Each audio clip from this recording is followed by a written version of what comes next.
Gentlemen, welcome back to the Tiege Hanley Starting a Business, Building a Brand vlog. This one, big number 118. Holy mother of Tiege Hanley.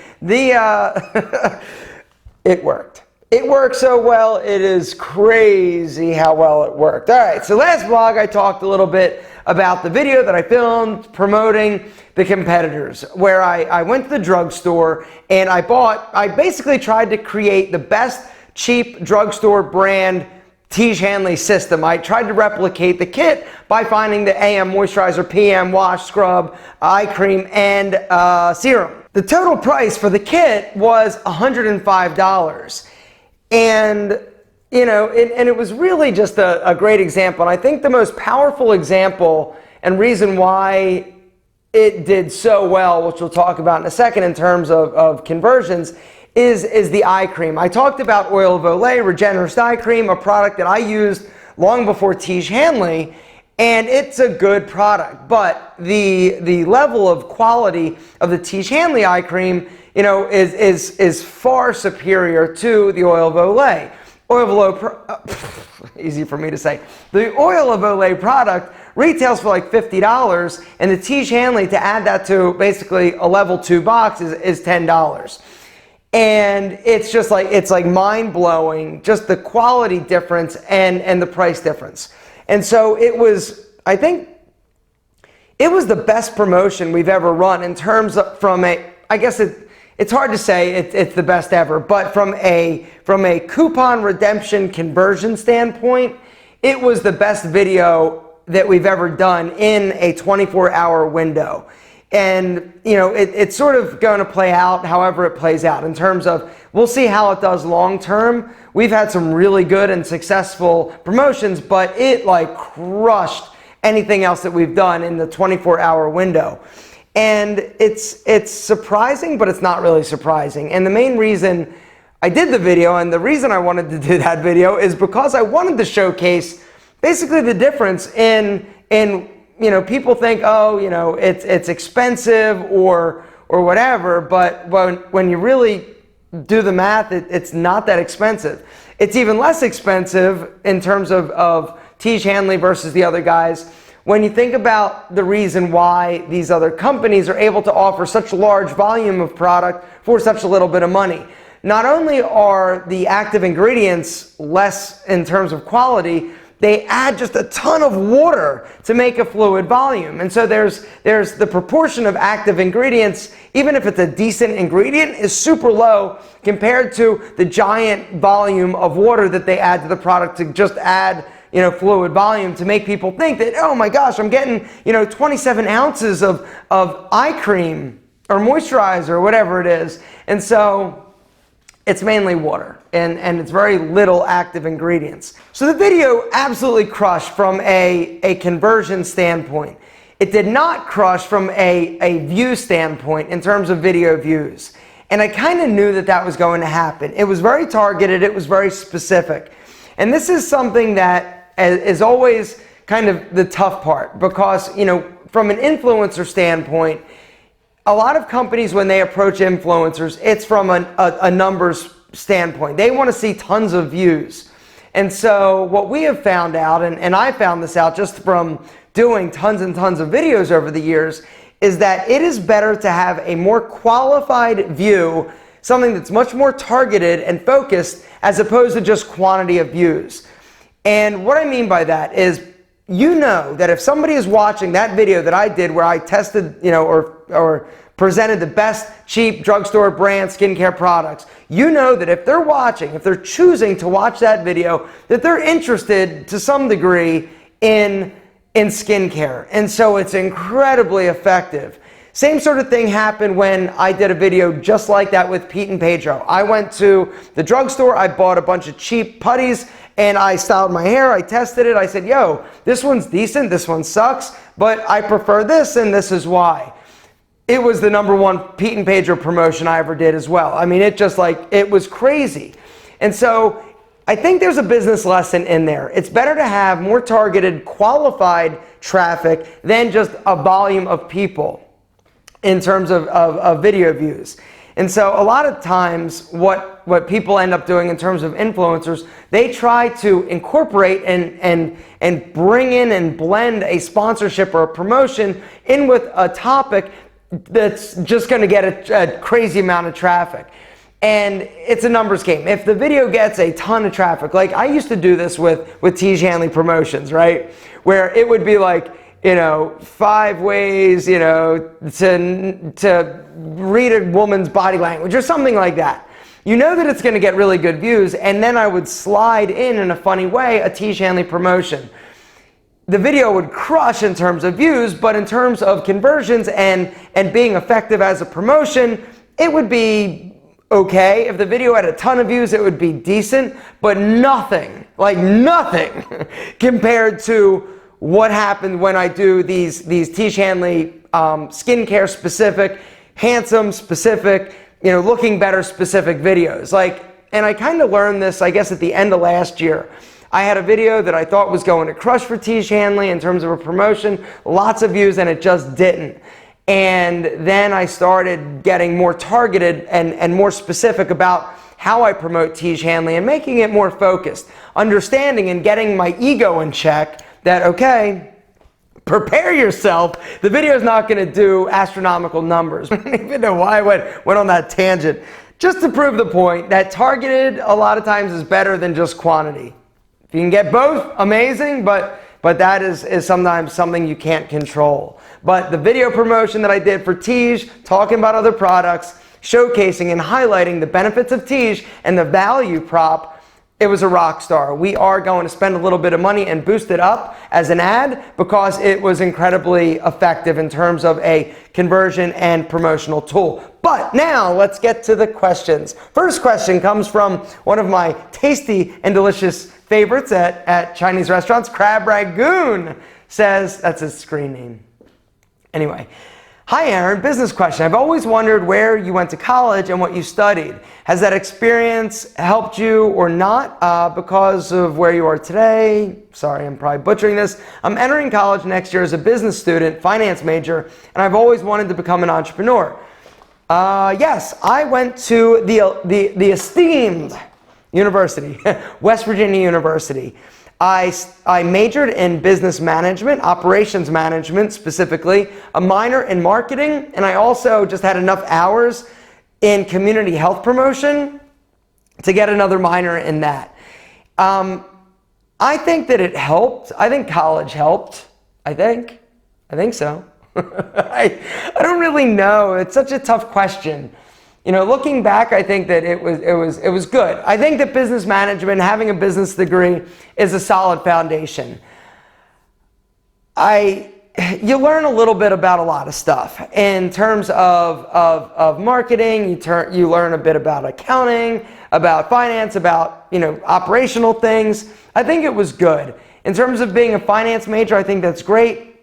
I think that understanding numbers is critical, but it really depends. I mean, if you want to be an entrepreneur, you really don't need college, but I think that if you don't know what you want to do and you're not sure where to go next, I think it's a good idea. But college is definitely not for everybody. I also think that nowadays, in the way that we can start businesses, I think it's a lot less necessary. I think that we can learn a lot from a lot of these online platforms. There's so many courses, there's so much information. If you want to start a business, even this vlog, right? The Tiege Hanley vlog, you can learn more about business from this vlog than I probably did from the majority of my marketing classes, the majority of my business classes.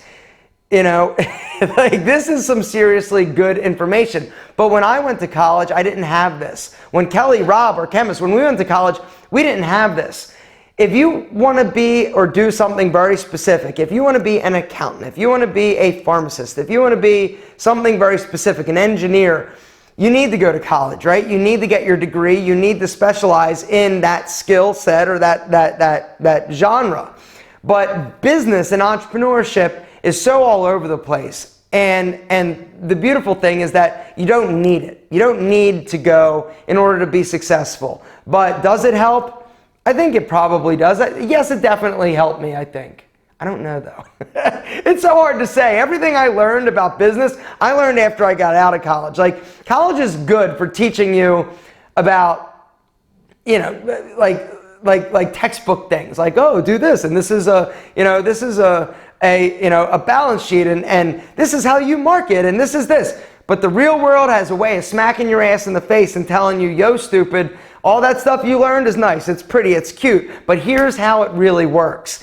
And getting out there and getting experience in business and getting experience in entrepreneurship, I think is 10 times, a multiple of 10, valuable. Next question comes from Don't Annoy Me DH. Hey Aaron, I was wondering what the best way to get your product out there when you're just starting out without paying for advertising, etc. Guerrilla marketing, baby. It really depends on your product, but talking about it, I think a YouTube channel is critical. If you have a business and you're selling online or doing anything online, I think if you're not utilizing YouTube and putting content out there talking about the product, talking about why somebody would want to buy the product, it's totally free. You need, like, literally, you can film yourself with your cell phone, and everybody has one in their pocket. You can upload it. It costs nothing. It's totally free. And if you're not utilizing YouTube, I think you're crazy.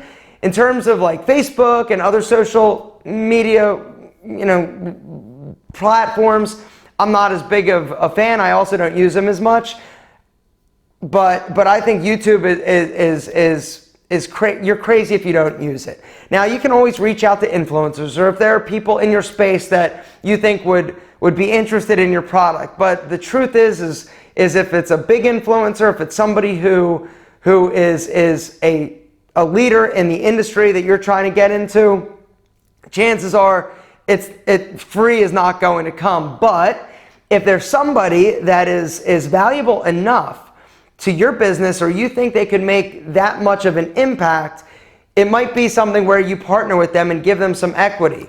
You know, the Tiege Hanley situation, Rob McKelly and the chemist, they had their business idea. Now, granted, the old Tiege Hanley business was a disastrous fail, and then they, you know, came to me, and I was going to promote their old business, and I said it's a terrible idea, but here's what would be good. We met, they partnered, they gave me equity, and we developed the Tiege Hanley. And so this is an example of how, you know, if Tiege Hanley would have had to pay me to do what I've done in terms of promotion, it would have been like 7 figures, right? It would have been a lot of money, but there's no way they could have afforded that, and there's no way that we could have perceived that this was going to take the life that it had. But this is a great example of how you can partner with strategic people in order to grow a business. But that being said, I am also a firm believer in don't give away too much if you don't have to, and it's always a good idea to pay for things that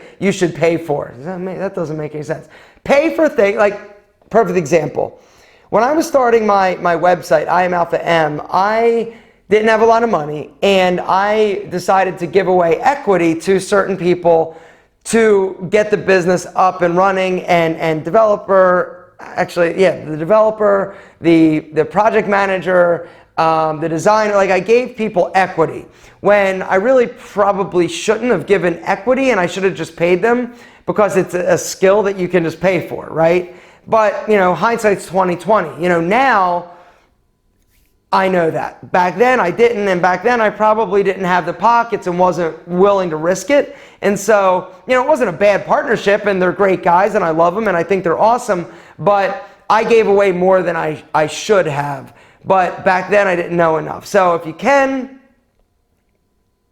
do it cheap. Another great question from Black Jesus. Aaron, how do you recommend starting out your entrepreneurial journey if you're just getting out of college? Travel around, immediately start to develop a product, get a mentor in an industry you're interested in, take entrepreneur courses. Not really sure what I should do or where I should start. This is such an incredible question, and one that I can't really answer. Every entrepreneurial journey is different. Some people, I think, really benefit from exploring, taking some time and traveling. I didn't have that luxury because there were a few reasons I didn't have that luxury. Number one, I didn't want to I didn't want to travel around. Traveling has never been my thing, and I still, like, to this day, kind of have like separation anxiety, but I think a lot of that stems from growing up and broken home and all sorts of, tragicness that is my I think that has a lot to do with it. I also didn't have the money. I mean, I worked through college to pay for college. The way that I did college in terms of financing it, it was West Virginia University, right? That was, in terms of value, it was cheaper for me to go out of state, being from Philadelphia, to go to West Virginia. They had a decent business program. It was cheaper for me to go to WVU than it was any state school in Pennsylvania. It was really cheap. My dad, myself, and my mom, we all split my college tuition 3 ways. I paid for a third, they paid for a third each. They were divorced. And so that's kind of how we did it. Spending money. I had to work all through college. So I got through because I was paying for it, and I had to work, doing, jobs in college. I worked in fitness centers. I worked selling sporting goods stores. I drove and delivered pizzas, which was the worst. It was not the worst, but it was scary driving some of those backwoods country trailer parks and rough parts of the woods of West Virginia. Scary. Anyway, it is seriously scary. Anyway, so I was also super excited. I wanted to get out of college. I wanted to finish because I wanted to start my fitness center. I wanted to do that. And so it just so happened that when I got out of college, I moved directly to Atlanta. I started working at a gym. I met a guy. We opened a nutrition store. I got out of that, met a woman, opened a personal training studio. So I wanted to be out. But I know that a lot of people aren't ready or don't know. Some people do benefit from mentors. I get approached all the time from people, hey, I want to, would you be my mentor? I don't have time to mentor anybody. I wouldn't know the first thing about mentoring someone. But I know that a lot of people talk about mentors. I don't know how that mechanism works. I think internship is something that I'm more familiar with. I think that if you're interested in working in an industry or for somebody or for a business, being an intern and working for super cheap, if you can afford to do that, might be great. Getting experience, because a lot of times when you think you want to do something, when you actually do it, it might change your mind, and it's a lot less risky doing that. Even if you've got to work for free and work a second job to make ends meet, financially it's less risky to try something in that capacity than it is for you to go out, save all your money, and then try it, right? You got to get experience. And so if you're somebody who wants to travel around, do it. If you know what you want to do, do it. If you don't know what to do, then maybe you need to find a mentor, I think. Alpha Asker 312 says, Dollar Shave Club and Skillshare, waste of hard-earned money, #garbage. Last vlog, I talked about how I love Dollar Shave Club and Skillshare. And here's the beautiful thing. It's my opinion, right? I love Dollar Shave Club. My wife loves Dollar Shave Club. She steals my razors. Their shave butter is the best. I love Dollar Shave Club. And I love Skillshare. I think Skillshare, hands down, is the best online learning platform, bringing it back. See how that worked in? Platform that's out there. They've got such incredible people. And that's the beautiful thing about Skillshare, is that you've got all of these online learning communities right now, and it's not like proper professors, and it's not necessarily, you're not going to get a degree, but you're going to learn. You're going to have business lessons and entrepreneurship lessons from people that have done there, gotten the t-shirt. I would much rather learn from Simon Sinek about leadership and how I should be a leader and how I should inspire people through my actions and what I'm saying, as opposed to a professor who has learned it, who's got his PhD, who has book knowledge, right? Because let me tell you something. They say that teachers teach because they can't do, or something like that, or what is it? It's something, you get what I'm saying. But what is that saying? Down in the comments, let me know. What's that saying? Teachers, I forget what it is, but entrepreneurs are entrepreneurs. Business people are business people. Teachers are teachers. And teachers are amazing, and we need them. And I love teachers, and they are definitely underpaid. But all I'm saying is that I probably got myself in a whole lot of trouble with this. Not really.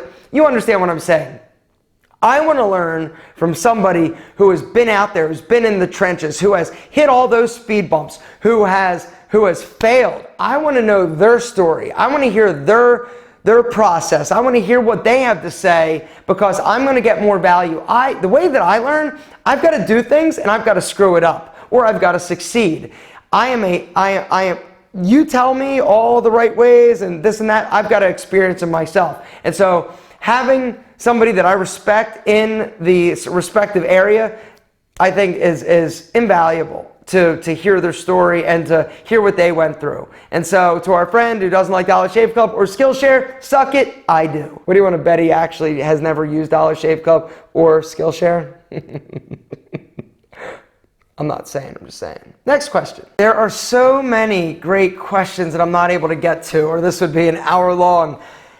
And what I want you to do, moving forward, here's how I want to do the business questions, because it's kind of hard sifting through these. If you've got a business question, in all caps, when you make the comment, put first business question.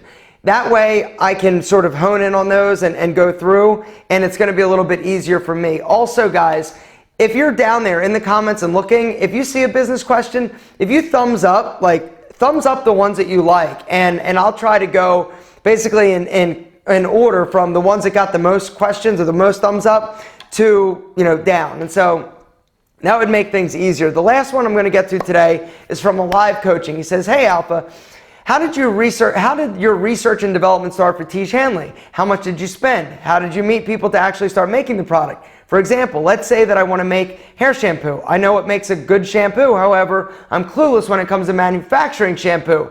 Were you making face products in your bathtub or even mixing facial products together?"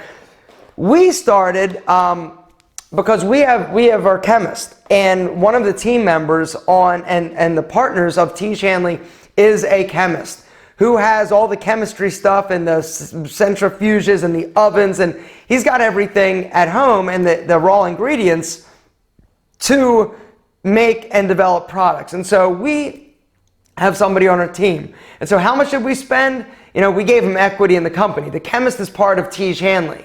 And so we didn't really spend. So I don't know how that works in terms of the development.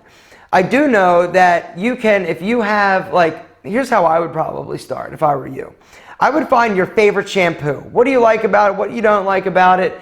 And take it to a manufacturer. I'm sure you can just Google search that stuff. I mean, there are labs that make, cosmetics products. There are labs that make and mix and do that. And so going to them and sitting down with them, telling them, this is what I like, or I'm sure that they can better direct you than I'm doing right now. So just reach out, do some Google searches, see who makes or who manufactures the stuff that you're wanting to manufacture or make. And I think that's probably a good place to start. Google searches, Google answers everything, right? So I think that's probably where you start. In terms of how much it costs, I don't know what these companies charge to formulate products or formulate new whatevers. I'm sure that there is a cost, but I don't know what that is. And so you've just got to do the research, do the legwork. I'm sorry, I don't have a better answer. For us, it was kind of what made Tiege Hanley. We've got a chemist on staff who can do everything. Now, that being said, we have also bought him more equipment so he can do more testing, more stuff, and that has cost us money, but nothing astronomical. And so that's kind of how we do things. That's how we roll at Tiege Hanley. That, gentlemen, is where I'm going to leave it on that crappy answer. I'm sorry, but Google's smarter than me anyway. Next week, I was going to say we'll get to a bunch of business questions, but the truth is it's Menfluential Conference. It's going down. Rob, Kelly, Josh, they're coming. We're going to have a booth. I'm going to bring the camera. I don't know when or how I'm going to film a vlog, but we're going to make it happen. And so next week, super exciting. It's going to be great. I'm going to bring the camera. We have sold out tickets. We actually need people not to come to the conference because we've oversold it apparently by 20 people. We've got over 400 people coming. And so it's really exciting. I will try not to interrupt people, because that's what you guys are calling me out. I talk over people and interrupt them. Apparently I'm rude. I'm going to try not to do that, and we're going to have a great time. Guys, we love you more than our double monk strap shoes. You guys rock so hard, it's ridiculous. And if you're interested in working for Tiege, or a free internship. No, I'm kidding. Just kidding. On our homepage, down at the bottom, I believe there's a jobs tab or careers. Hit that and check it out. We're constantly posting new opportunities and options, but only if you're a rock star do we want you. You got to be a rock star in whatever area. So, but you're all rock stars. What the hell am I talking about? Guys, we love you more than a double monk strap shoes, and we'll see you next week.